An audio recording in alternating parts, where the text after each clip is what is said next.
Imagine being born into a world where your very existence is a threat. This was the destiny of Mary Stuart, better known as Mary, Queen of Scots.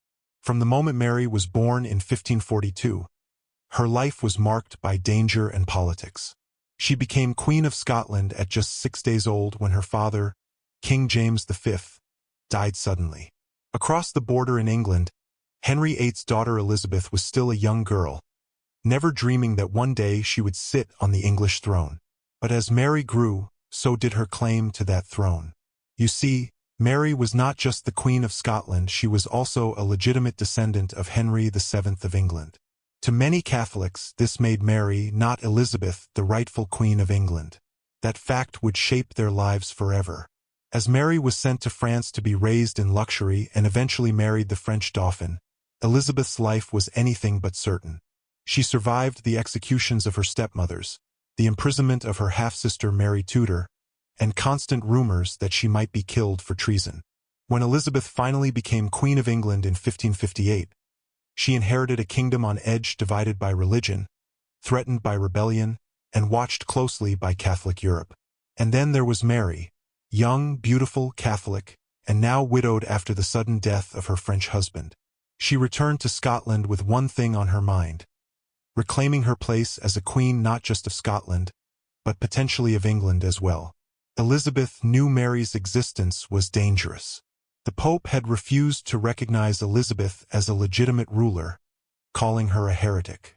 Catholic nobles across England whispered that they had a true queen, Mary Stuart, waiting in the wings. Thus began one of the most intense and tragic rivalries in royal history. Two queens, bound by blood, divided by faith, and destined to clash. Their story is not simply one of politics but of two women trapped by the expectations of power. Elizabeth, who swore she would never marry and would rule as the Virgin Queen, and Mary, whose life was marked by marriages that brought her nothing but scandal, betrayal, and disaster. But this rivalry would not be settled with words.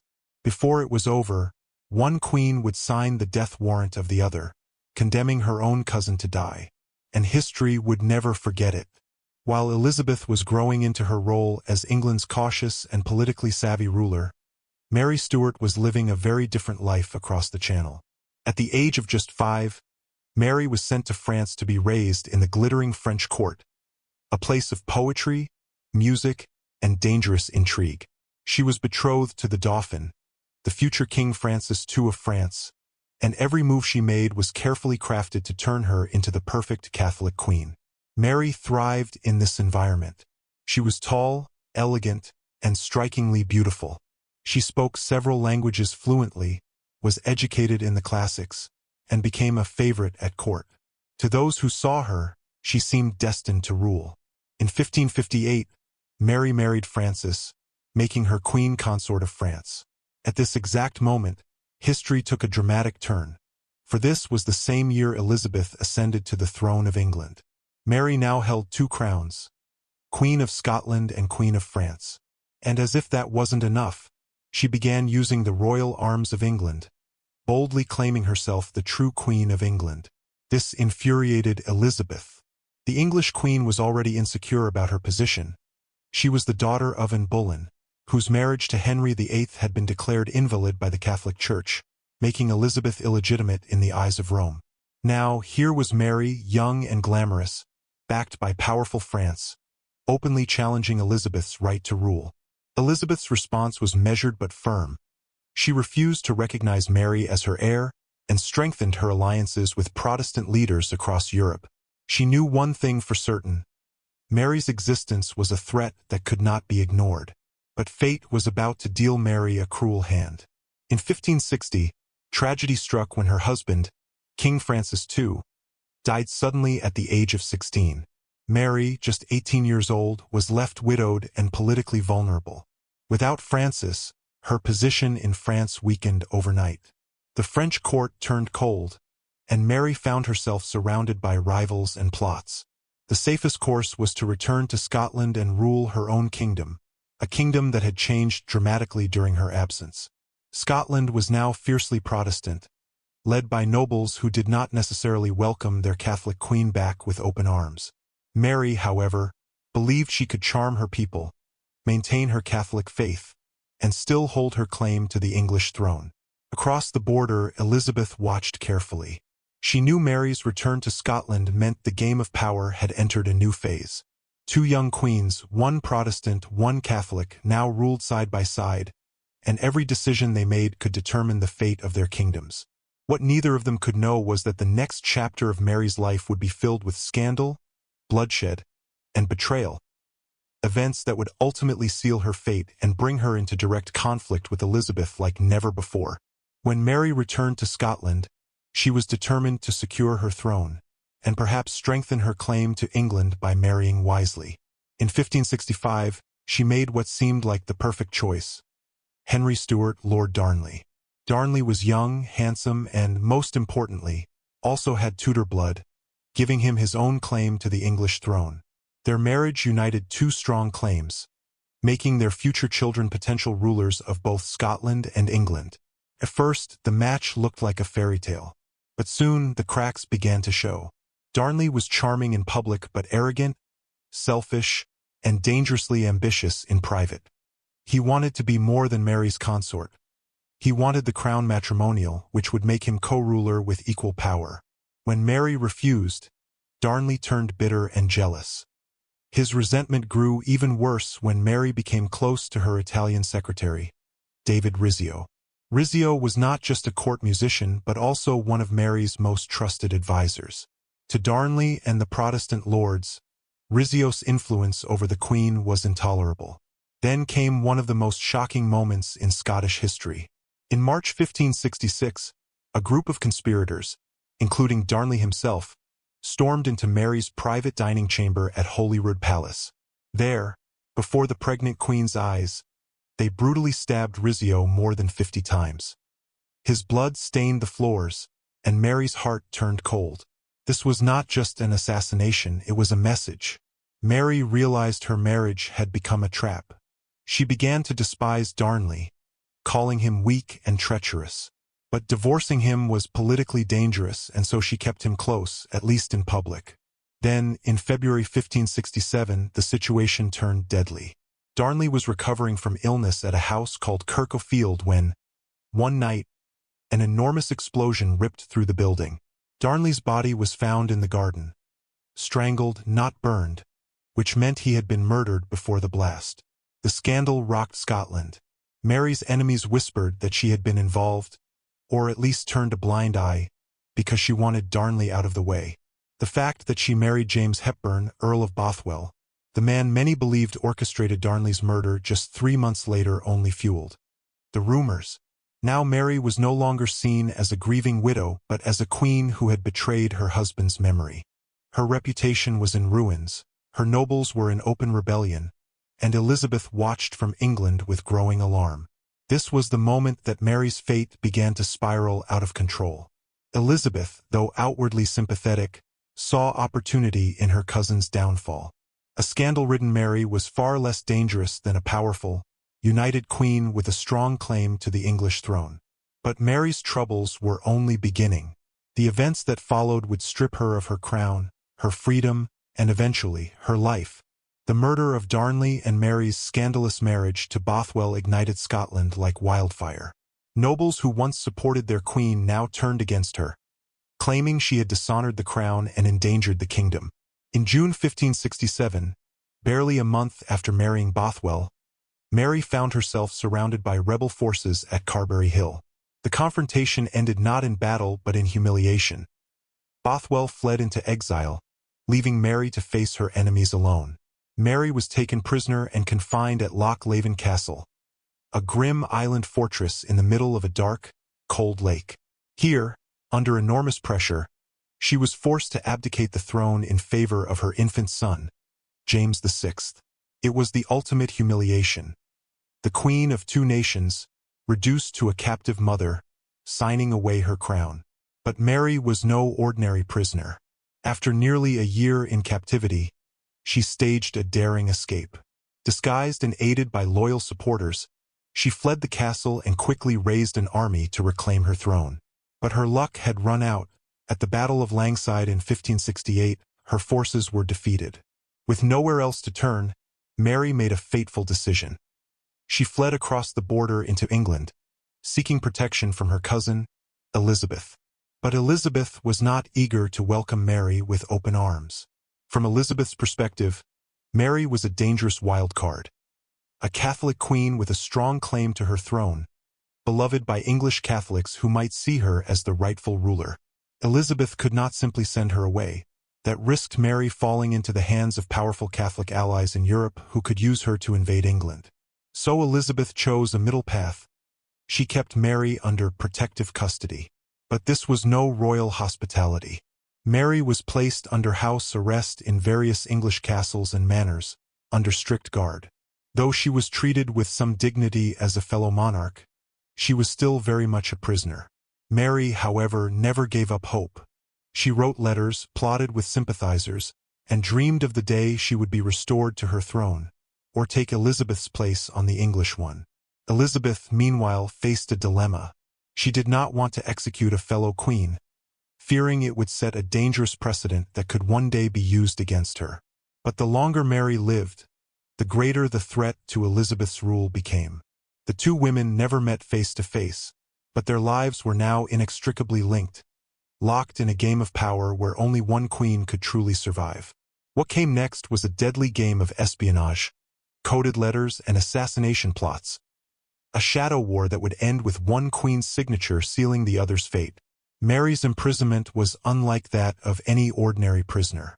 She lived in relative comfort, moving between castles like Tutbury and Chartley, with servants and fine clothes, but every letter she wrote, every visitor she saw, was closely watched. For 19 long years, Mary remained under Elizabeth's protection. But Mary was not content to sit quietly. She believed, with unshakable faith, that God had destined her to sit on the throne of England. To her Catholic supporters, she was a living symbol of hope, the rightful queen who could restore England to the Catholic faith. It didn't take long for plots to form. The first major conspiracy was the Rivalry plot, 1571. An ambitious plan to assassinate Elizabeth, free Mary, and place her on the English throne with the help of Spanish troops. The plot was uncovered by Elizabeth's spymaster, Sir Francis Walsingham, and resulted in the execution of the Duke of Norfolk, one of the conspirators. Elizabeth spared Mary, insisting that there wasn't enough proof to implicate her directly. But the plots didn't stop there. Over the years, several other schemes, the Throckmorton plot, the Perry plot, came and went, each one bringing Mary closer to danger. Mary grew increasingly desperate. She believed Elizabeth would never free her, never recognize her as her heir, and never allow her to return to Scotland. And so, in 1586, Mary made the fatal mistake that would seal her fate. This was the Babington plot, the most famous of them all. Anthony Babington, a young Catholic nobleman, and his co-conspirators hatched a plan to assassinate Elizabeth and place Mary on the throne. Mary secretly corresponded with Babington through coded letters smuggled in and out of her prison in beer barrels. What Mary didn't know was that Walsingham's spy network had cracked the code. Every letter she sent, every word she wrote, was being intercepted, copied, and read by Elizabeth's government before it ever reached Babington. When Mary finally wrote her infamous reply, consenting to the assassination plot, Walsingham had the evidence he needed. The net had closed. Elizabeth hesitated. Executing a queen was no small matter. She feared it would anger Catholic Europe, spark retaliation from Spain, and set a precedent that could one day be used against her. But Walsingham was relentless, and Parliament pressured Elizabeth to act. Mary, they argued, had not just been a passive figurehead. She had actively conspired against the life of the Queen. For Elizabeth, this was no longer a question of politics. It was a question of survival. And so, for the first time, Elizabeth considered the unthinkable, putting her own cousin, a crowned queen, on trial for treason. In October 1586, Mary Stuart was brought to Fotheringhay Castle, not as a guest, but as a prisoner awaiting judgment. For the first time in history, one queen would be tried by the government of another. Mary arrived with dignity, dressed in black, her head held high. She knew this was no ordinary hearing. This was her life on trial. The court was made up of over 40 noblemen, including some of Elizabeth's most trusted advisors. They presented the intercepted letters from the Babington plot as evidence, arguing that Mary had approved of Elizabeth's assassination and thus committed treason against the English crown. Mary did not deny the letters, but she made a powerful argument. How could she, a foreign queen and an anointed sovereign, be guilty of treason? She was not Elizabeth's subject. She was her equal. Her words were bold, but the outcome was never truly in doubt. The court found her guilty of plotting against Elizabeth's life. Now the decision rested with Elizabeth. Elizabeth hesitated for weeks. She was torn between duty and conscience, politics and personal feeling. To sign Mary's death warrant meant killing her own cousin, a woman who had once been considered the rightful Queen of England. Elizabeth also feared the consequences. Mary's death could turn her into a martyr, provoke a Catholic uprising in England, and invite war with Spain. But Elizabeth's counsel pressed her, reminding her that as long as Mary lived, plots would continue to threaten the Queen's life. Walsingham, Elizabeth's spymaster, was particularly relentless. Finally, in February 1587, Elizabeth signed the warrant. Some accounts say she did it reluctantly, even with tears in her eyes.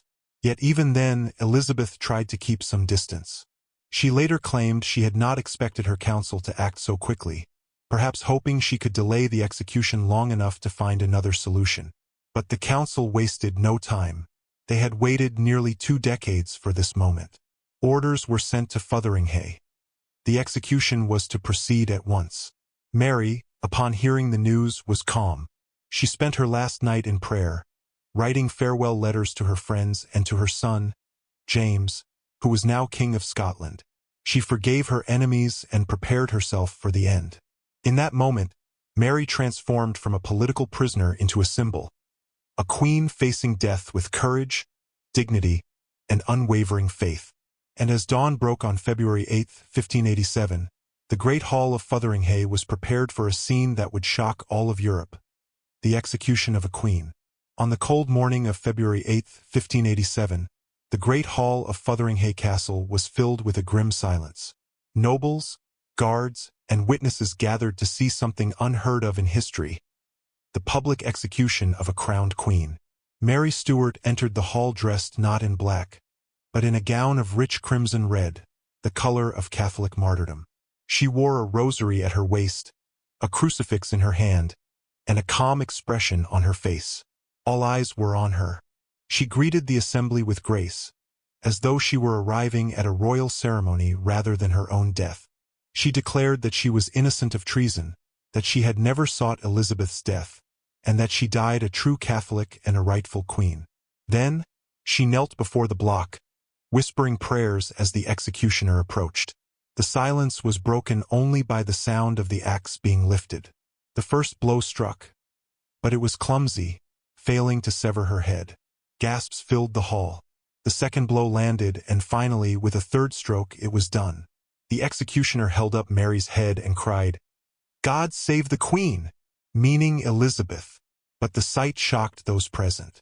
Mary's auburn wig slipped from the head, revealing her hair, now short and gray, from years of stress and imprisonment. Some accounts say that her little dog, hidden in her skirts, refused to leave her body, lying beside her headless corpse until it was carried away. The hall was heavy with silence. Even those who had condemned Mary felt the weight of what had just happened.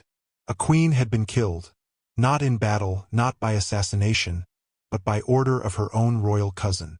News of Mary's death spread like wildfire across Europe. To Catholics, she was a martyr, a saint who had died for her faith. To Protestants, she was a conspirator justly punished. To Elizabeth, it was both a relief and a burden, for she had done what no monarch wished to do: shed royal blood. Elizabeth reportedly locked herself in her chamber, furious with her council for carrying out the execution so quickly. Some say she wept, claiming that she never meant for her cousin to die so soon. Whether this was genuine grief or political theater remains a mystery. But one thing was certain: with Mary dead, the last true Catholic hope for the English throne was gone, and Elizabeth's reign was secure. Yet Mary's death would haunt England for years to come, setting the stage for greater conflicts, including the Spanish Armada, as Catholic Europe sought to avenge her. When news of Mary's execution reached Elizabeth, the Virgin Queen reportedly locked herself in her private chambers and refused to speak to anyone for hours. Some witnesses claimed they heard her weeping. Others believed it was an act, a queen carefully shaping her image for the world to see. Elizabeth's official reaction was one of shock and outrage. She claimed that her council had acted too quickly, that she had not truly intended for the execution to proceed so soon. Whether this was true or not, we may never know. What we do know is that Mary's death sent shockwaves across Europe. Catholic monarchs were horrified.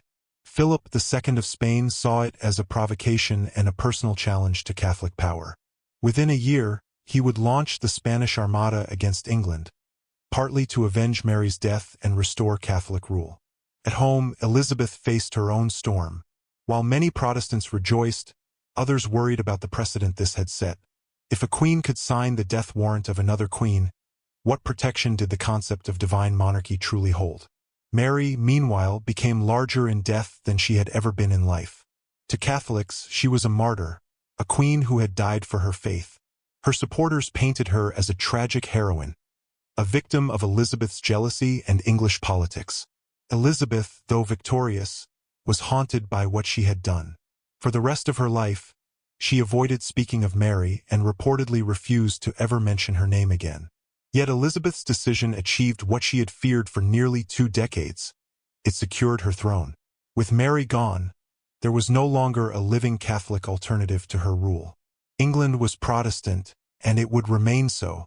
In a way, Mary's execution marked the beginning of Elizabeth's golden age. But it came at a terrible cost: the death of her cousin, the condemnation of Europe, and the shadow of guilt that would follow her to her grave. Mary had lost her life, but she had won something greater.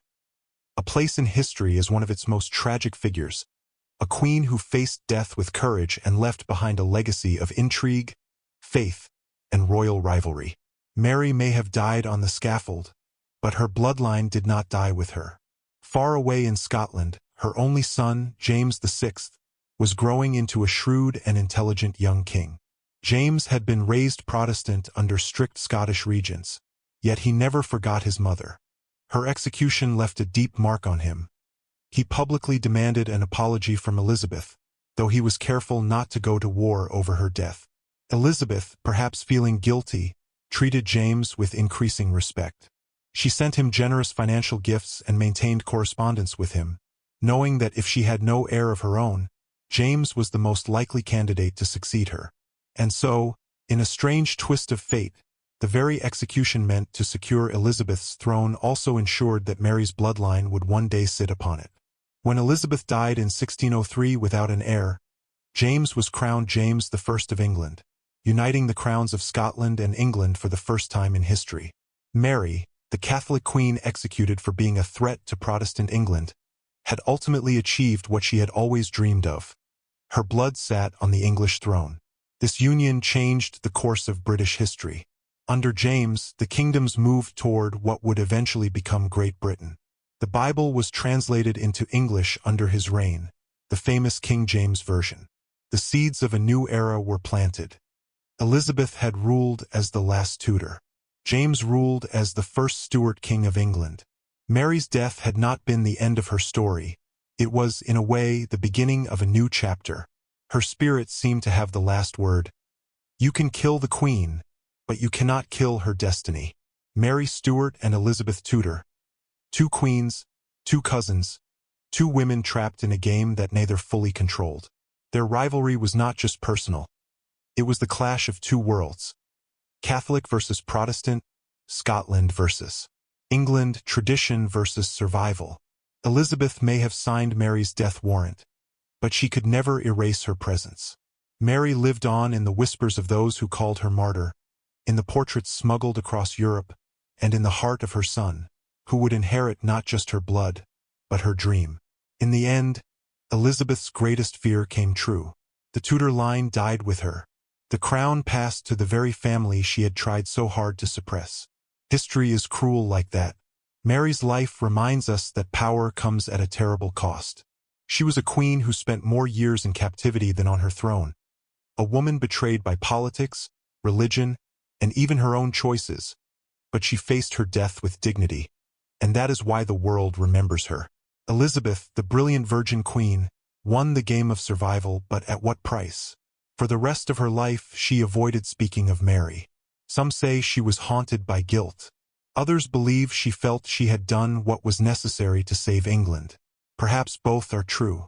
Their story is not just history. It is a mirror. It asks us, what would you sacrifice to protect your future? Your friends? Your family? Your own blood? As you think about that, imagine two crowns glinting in the candlelight. One for Mary, one for Elizabeth, forever locked together by fate.